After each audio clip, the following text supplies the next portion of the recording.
찬송가로 부르겠습니다. 어제 새벽에 말씀드렸던 오 신실하신 주.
성경 말씀은 로마서 11장 5절에서 8절 말씀을 보겠습니다. 로마서 11장 5절에서 8절 같이 한번 봉독하겠습니다. 그런즉 이와 같이 지금도 은혜로 택하심을 따라 남은 자가 있느니라. 만일 은혜로 된 것이면 행위로 말미암지 아니니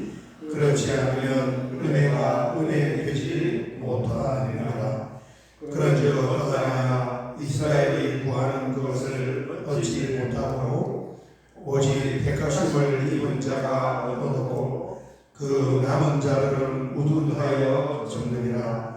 기록된 바 하나님이 오늘까지 그들에게 홍해한 심령과 보지 못할 눈과 듣지 못할 귀를 주셨다와 같으니라. 아멘. 복음성가 오 신실하신 주 한번 같이 우리가 불렀는데, 어제 새벽에 우리가 다룬 내용이 11장 전반부, 하나님은 자기 백성을 버리지 않으신다는 거예요. 아멘. 말씀 그대로 내 너를 떠나지도 않으리라, 내 너를 버리지도 않으리라. 아멘. 그래서 그 몇 가지 증거로 이제 뭘 말씀하냐면, 첫 번째 개인적인 증거, 유대인들을 안 버렸다는 거예요. 하나님께서 왜 그렇습니까? 약속을 하셨기 때문에. 구약의 약속을 하셨기 때문에. 그래서 버림받지 않았다는 그 증거가 뭐냐? 첫 번째, 사도 바울이 나를 봐라, 내가 이스라엘 사람이고 또 아브라함의 씨고 또 베냐민 지파 사람 아니냐, 나 같은 사람이 구원받았다는 거예요. 그 다음에 두 번째는 이제 성경의 역사적인 그 증거로 엘리야 선지자 시대를 이렇게 말씀을 했습니다. 보면 다 우상 앞에 무릎을 꿇은 것처럼 보였지만은 사실은 하나님께서 무릎 꿇지 않은 7,000명을 남겨놓았다. 이 시대에 수많은 유대인들이 예수님을 안 믿는 것 같지만은 사실은 믿는 사람도 있다는 거예요. 그리고 이제 세 번째는 현 시대, 사도 바울 당대의 증거로 하나님께서 그 7,000명처럼 여전히 예수님을 영접하고 신앙생활하는 유대인들을 남겨놓았습니다. 그게 5절입니다. 5절 보면 그런즉 이와 같이 지금도는 바울 사도의 당대이고 또 뭐 환원을 하면은 지금 이 시대도 마찬가지고, 은혜로 택하심을 따라 누가 있다고요? 남은 자가 있느니라. 이 남은 자는 예수님 믿는 사람이에요. 이 로마서는 3차 선교 여행 때에 고린도에서 발송을 했습니다. 저기 고린도에서 발송을 하고 예루살렘으로 귀환을 했다가 체포가 되어서 이제 로마로 가는데, 이 성경을 발송하고 예루살렘에 돌아와서 사도 바울이 체포되기 직전에 누구를 만났냐면 사도행전 21장에 예수님 동생 야고보를 만났어요. 그 예수님 동생 야고보가 뭐라고 말하냐면은 지금도 이 유대인 중에 믿는 사람들이 수만 명이 있다고. 이따가 찾아보고 기도할게요. 그러니까 지금 이 5절 말씀대로 지금도 지금 이 사도 바울 이때 은혜로 택하심을 따라 예수님 믿는 유대인들이 많이 있습니다. 수만 명이 있다고. 뭐 유대인들을 버림받은 것이 아니라는 거죠. 자, 이런 이제 이 말씀의 지식을 가지고 6절을 보면은, 그런데 그 택하심을 받은, 지금 이제 택하심을 받은 유대인들의 남은 자는 어떻게 택하심을 받았습니까? 5절을 보면 은혜로 하나님의 선택을 받았다. 은혜예요. 전부 다 은혜입니다. 자, 6절 보면 만일 은혜로 된 것이면 행위로 말미암지 않으니 그렇지 않으면 은혜가 은혜되지 못하느니라. 그 성경이 너무너무 명확한 거예요. 구원을 받는다는 것은 뭡니까? 오직 하나님의 은혜라는 거예요. 행위, 우리의 어떠한, 우리의 착함, 우리의 행위, 공로가 절대 아니고 오직 하나님의 은혜. 솔라 크라시아. 그래서 한 사람의 영혼이 구원을 받는다는 것은 그 주도권을 완전하게 하나님께서 쥐고 있는 것이지 사람 편에서 그 주도권을 가지고 있지 않다는 거예요.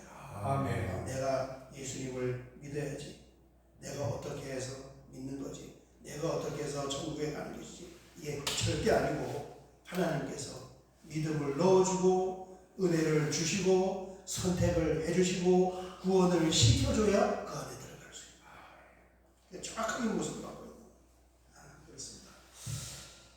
자, 질문을 보겠습니다. 그런즉 어떠하냐? 이제 이제 1절에서 6절까지 결론입니다. 이게 공동 번역을 보면 결국 어떻게 되었습니까? 결론입니다. 이스라엘이 구하는 그것을 얻지 못하고, 첫 번째, 이스라엘 유대인들 구약 사람들이 의로워지기를 원했고 구원받기를 원했고 메시아를 맞이하기를 원했고 그리스도를 맞이하기를 원했지만은 뭐 했다는 거예요? 그것을 못 얻었다. 앞에 쭉 이야기하잖아요. 잘못된 의의 길을 보았기 때문에, 복음이 전파되어도 순종하지 못했기 때문에, 더 깊이 들어가서는 하나님의 선택을 받지 못했기 때문에 그렇게 해서 얻지를 못했고, 그 다음에 이제 7절 중반절에 보면 누가 이것을 얻었느냐? 오직 택하심을 입은 자가 그것을 얻었고, 그래서 은혜로 선택을 받은 유대인 중에 남은 자 일부, 그리고 오히려 이방인들, 우리와 같은 사람들이 입었고, 그 다음에 7절 하반절에 보면 그 남은 자들은 우둔하여졌느니라. 이게 번역이 좀 부족한 것 같아요. 왜냐하면 지금 11장에 남은 자를 말하는데, 이 남은 자, 앞에 나오는 남은 자는 유대인 중에 예수님 믿는 사람이잖아요. 우리 같은 사람이란 말이에요. 여기 뒤에 있는 7절에 나오는 남은 자는 안 믿는 사람, 믿고 믿는 사람 제외하고 나머지 안 믿는 사람. 그러니까 뭐라고 번역해야 되냐면은 나머지 사람들은 이렇게 번역을 해야 돼요. 야, 이걸 신학자들이 놓쳤어. 그래서 뭐 내용은 이상이 없지만 앞에 남은 자의 주제를 이야기하다가 똑같은 단어를 썼는데, 이 남은 자는 예수 믿는 남은 자가 아니고 안 믿는 나머지 사람들, 불신자들을 말하는 것입니다. 그래서 이 쉬운 번역을 보니까 나머지 사람들이다 이렇게 번역을 해놨더라고요. 어쨌든 남은 자들은 우둔하여졌느니라, 완악하여졌느니라. 옛날 개혁은 예수님 영접을 못했다는 거예요. 선택을 받은 사람만이 얻었고, 유대인들도 얻지 못했고, 또 나머지 사람들도 완악한 그대로 유기당한 거죠. 하나님 가만 내버려뒀어요. 8절 그 이야기를 이제 해석합니다. 기록된 바 하나님이 오늘까지 그들에게, 요 나머지 사람들, 예수님 못 믿는 사람들, 그들에게 혼미한 심령과 보지 못할 눈과 듣지 못할 귀를 주셨다 함과 같으니라. 그랬습니다. 그래서 예수님을 영접하지 못한 사람들의 상태는 어떻게 돼서 영접하지 못하냐면은 지금 상태가 뭡니까? 혼미한 심령을 가지고 영의 눈이 안 열리는 거예요. 보지 못하는 눈과 듣지 못할 귀를 가지고 있기 때문에 수많은 사람들이 복음을 전하고 교회 십자가가 마치 공동묘지처럼 많이 보인다고 그렇게 보여도 거기에서 구원의 길을 찾아내지 못하는 거예요. 혼미하다는 이 단어는, 이제 헬라어 단어는 무감각해진 상태다. 그 사람의 영혼이, 그러니까 죄로 말미암아 죽은 상태로 마비되어 죽은 상태이기 때문에 8절을 보면은 기록된 바 하나님이 오늘까지 그들에게 혼미한 심령과 보지 못할 눈과 듣지 못할 귀를 주셨다 함과 같으니라. 이렇게 표현은 되어 있지만 하나님이 사람 속에 혼미한 심령과 보지 못할 눈과 듣지 못할 귀를 집어넣어 준 거예요, 아니에요? 아니죠. 사람이 죄로 말미암아 스스로 타락을 해서 그 영혼이 마비되어서 죽은 상태로 있는 것이고, 영혼이 마비되어서 죽은 상태로 있기 때문에 주님을 볼 수 있는 눈이 없고 복음을 들을 수 있는 귀가 없는 거예요. 그래서 하나님이 준 게 아니고 그 상태에 빠져 있는 사람들이 구원을 받지 못하는 이유는 그냥 하나님이 가만히 내버려 두니까, 은혜로 선택함을 받지 못했기 때문에 구원을 받지 못하는 것이고, 똑같이 그 상태에 있는 사람에게 하나님께서 은혜로 선택을 하여서 성령을 넣어서 혼미한 심령, 마비되었던 것을 살려주고 눈을 열어주고 귀를 열어주었기 때문에 우리가 구원을 받은 것입니다. 아멘. 네, 그렇습니다. 아침부터 괜히 신나네요. 오늘 주제는 제가 제목을 은혜로 선택을 받았다 이렇게 한번 정해봤는데, 5절에도 은혜로 택하심을 받았고 6절에도 은혜로 된 것이며 7절에도 오직 택하심을 입은 자가 그랬습니다. 너무너무 감사하죠. 형언할 수 없는 하나님의 은혜이고 그 하나님의 선택을 받아서 하나님의 자녀가 되었다는 이 사실, 그리고 그것이 절대 나의 어떤 행위와 공로가 아니라 완벽한 하나님의 주권을 가지고 있는 하나님의 은혜였다, 이렇게 말씀하고 있습니다. 오늘 새벽에는 이 말씀을 기억하면서 같이 한번 기도하도록 하겠습니다. 우리 주여 한번 크게 부르고 기도드리겠습니다. 주여, 아버지 하나님 감사합니다. 주여로 말미암아 마비되어 죽었던 우리의 심령과 영혼을 하나님 성령으로 말미암아 살려주소서. 혼미한 상태에서 벗어나게 되고 주님을, 하나님을 볼 수 있고 만날 수 있고 찾을 수 있고 또 아버지 하나님 귀한 은혜의 복음을 듣고 깨닫고 알 수 있는 귀한 은혜를 주셔서 아버지 하나님 감사합니다. 이 새벽에도 주님의 은혜를 따라서 이렇게 하나님 앞에 나와 한 제목 하나님께 기도를 드리며 주의 이름을 부를 수 있는 그 예배의 자리에 앉을 수 있는 것이 얼마나 놀랍고 위대한지를 다시 한번 우리가 찬양합니다. 주여 주여 주여 주님을 부르면서 그렇게 기도하며 오늘 하루도 믿음으로 승리하기를 원하오니 하나님이여 역사하여 주시옵소서. 연약한 자들을 강하게 하여 주시고 가정의 문제들을 해결해 주시며 수험생들을 붙잡아 주시고 놀라운 하나님의 은혜 가운데서 살아갈 수 있는 우리 모든 믿는 하나님의 자녀의 일생의 삶이 되게 하여 주시옵소서. 오늘도 믿음으로 살아가기를 원합니다. 오늘도 아버지 하나님, 하나님의 자녀답게 살기를 원합니다. 사랑을 베풀며 살기를 원합니다. 주여